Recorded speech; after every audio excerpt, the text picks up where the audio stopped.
How to clear PMP exam in the shortest possible time. Now we have launched 7 days PMP training program for 2021. Yes, you heard me right. PMP in 7 days. Is it possible? Is it not possible? Can you do it or you cannot do it? I'm not going to answer any of these questions. You watch this video, you watch the roadmap that I'm going to give. Yes, in this video, I'm actually going to give you the roadmap that you can follow and clear the PMP exam.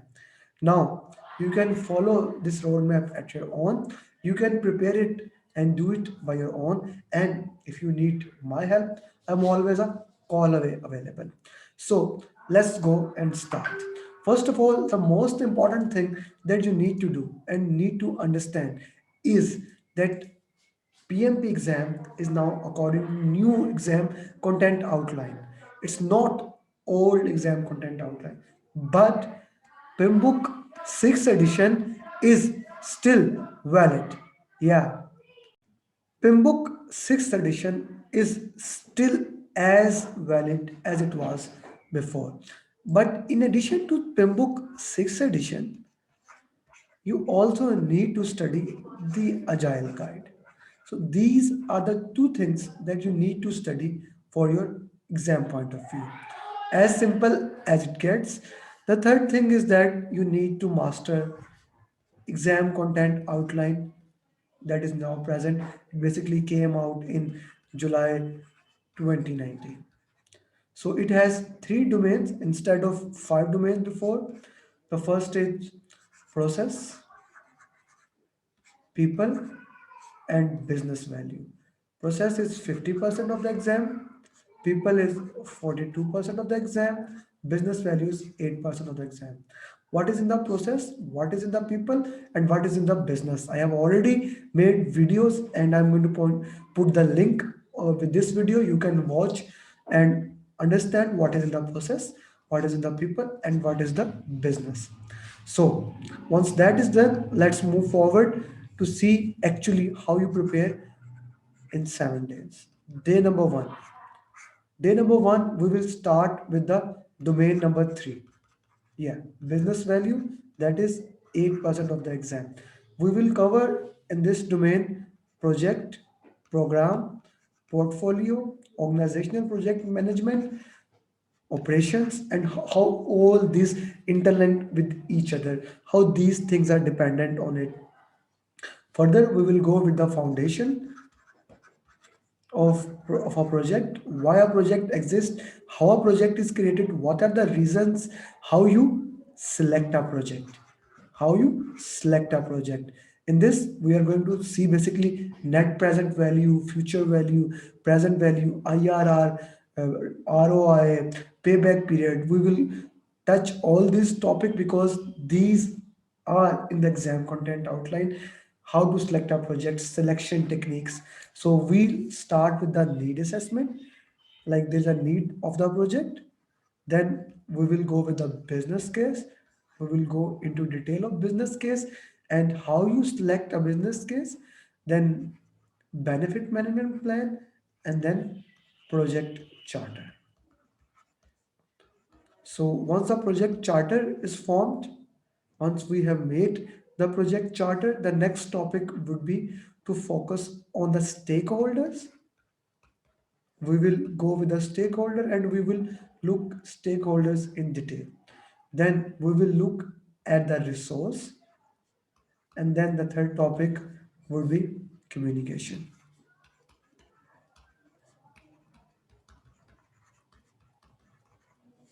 This When this is done, we will do question answers. And I'll recommend, if you're doing it your own, do at least 30 question answer from each knowledge area and 50 questions just to have a taste of how the exam will be. So that's all about day number one. Day number one, this is done, and the complete work is not more than 4 to 6 hours. The questions you can say like 1 to 2 hours, so you have 8 hours, and day number one, the exam. these topics are cleared. Now, day number two, we will look at the life cycle, predictive, and of course, agile life cycle, and then we will dive deep into agile. Second day is actually all about agile. We will look at Scrum, and this is a very important topic. Now, the feedback I am getting from the students, questions from agile is like 50 to 80%, and question from predictive is more like 20 to 40%, I would say, and then remaining questions come from hybrid. In agile, 70 to 80% is from Scrum. So we'll spend a lot of time on Scrum. We will look at the product roadmap. We will look at release planning, product backlog, sprint planning meeting. We will look what are sprint review, retrospective, 5 steps of retrospective, what is stand up, how you prioritize the product backlog, all those 100 point, Moscow, green dot, white dot, all the dot techniques, and then we are going to look like how the information radiators help in co-located team, what are the burn up burn down chart, all those things we will go into detail. The target is to complete Scrum in day number 2, and if we had time we will go with Lean, XP, and Kanban. And then Lean, XP, Kanban, okay, Kaizen, and that's it for day number 2. And plus we will do 180 questions of agile, only focusing on agile and the life cycle methodology. So that's day number 2. If you have something left from the agile, then you can proceed to day number 3 with that agile portion, and then start with other thing, as next topic is risk, from predictive as well as agile.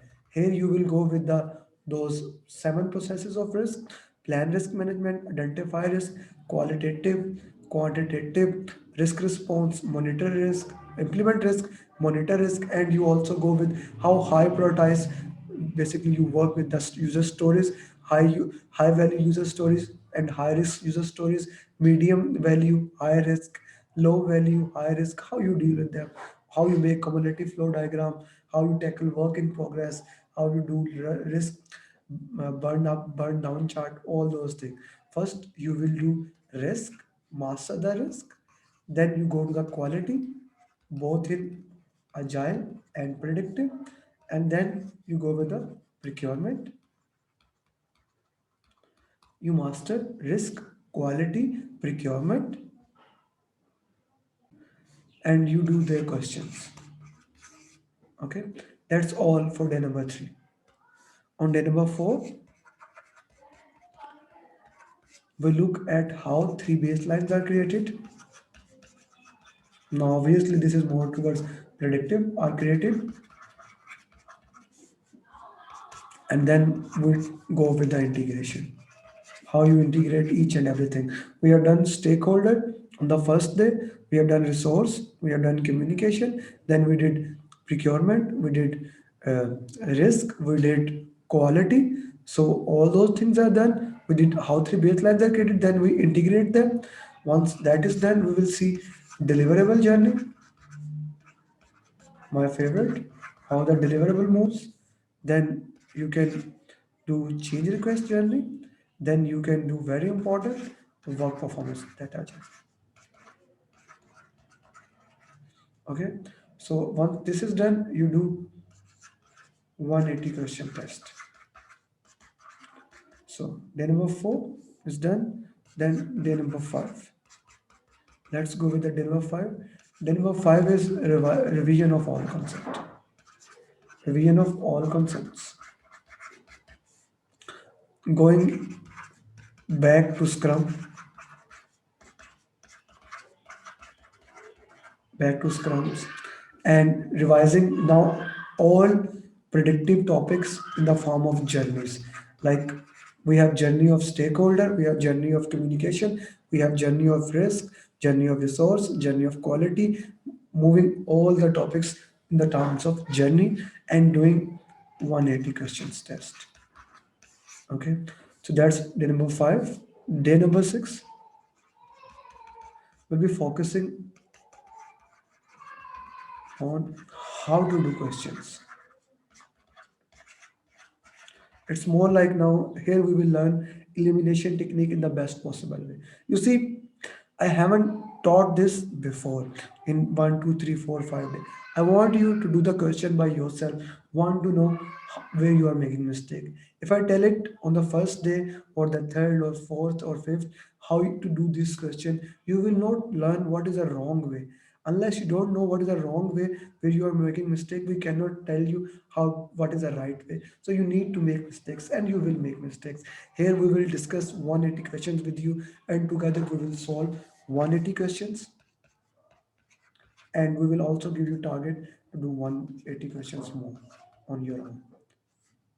Day number 7, revision and one final test. Day number 8, pass your PMP. Pass your PMP. And that's it. That's it, my friends. I break down the complete PMP in front of you. And if you can follow on this path, I can ensure you can clear the PMP in the easiest way. Now, I know many people will ask after this which mocks to do, which questions to do, because we are doing 1, 2, 3, 4, 5, almost 6 to 7 mocks. So now I'm going to recommend some of the mocks that you should do. You can do. Okay. The first one thing that you need to do for agile, let's focus on agile. Do the mock present in first head. Okay. First head PMI ACB. That mock is very good.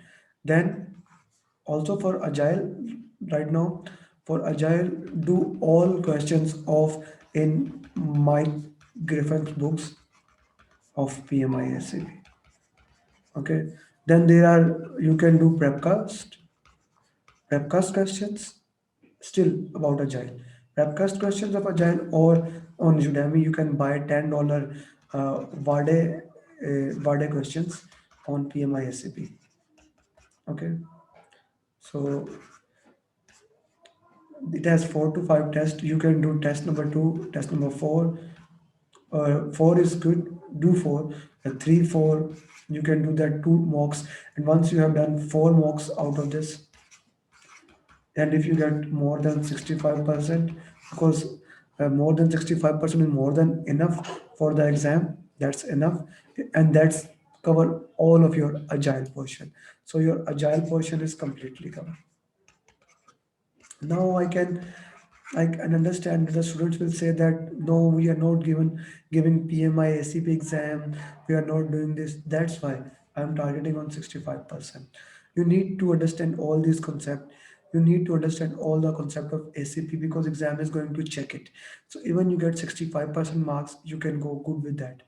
Then let's move towards other mocks, especially for predictive environment or combined prepcast 2021. It has 5 mocks and I have seen them. Now they have updated it. It's good. Prepcast is highly recommended. Then PMP with Ray, that guy has also updated his question. You can check that. That's also good. Then Rita book 10th edition. It has mocks. You can do that. Then Kim Heldman. It has mocks book and they are easily available in market. You can do that. And then Tridip has also updated some of the portion, agile portion he has updated, hybrid he hasn't updated. You can work on that and do those mocks. So these are the mocks that you can do, and with the help of them, you can easily clear the PMP exam. So master these things and clear your PMP exam. Best of luck for PMP exam. So till next time, stay legendary and pass your exam in 7 days. Thank you very much.